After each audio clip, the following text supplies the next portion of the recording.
A union activist, not a terrorist. A judge rules Steve Acheson's protests are not a threat to national security.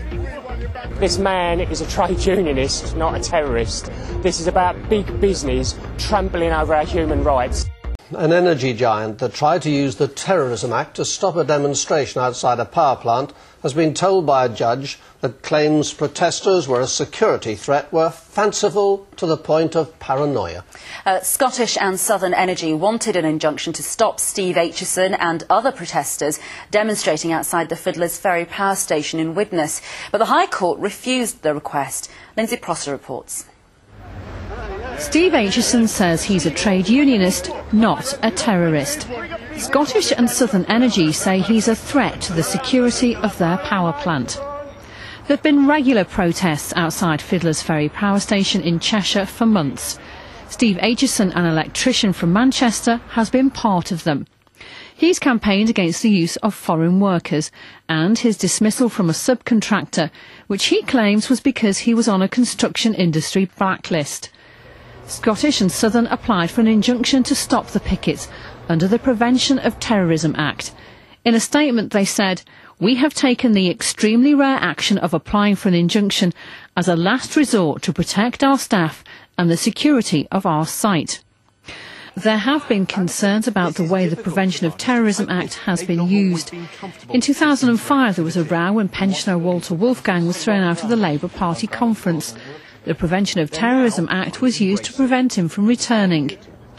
Scottish and Southern say they intend to pursue their action against Steve Acheson in the local county court. Lindsay Prosser, BBC North West Tonight. Well, Steve Acheson joins us from London now. Presumably you're a very relieved man tonight, Steve. Yeah, I'm absolutely delighted with the news. I thought it was a brilliant decision. Yeah, I mean, the protest did look peaceful on the footage we've just shown, although the statement does say that if you agreed to stop trespassing on their land and you've agreed to stop threatening staff and visitors. So what was the case when you were protesting? Well, I've always maintained from the outset, you know, that I've recognised and observed the legislation that existed, and I've stuck to that, you know. I mean, the best testimony I can give is the local constabulary. They never received no complaints of any unlawful acts, unusual or unruly behaviour, any abuse. And, you know, I found the comments were ludicrous. They've been invented on the hearsay of, you know, by the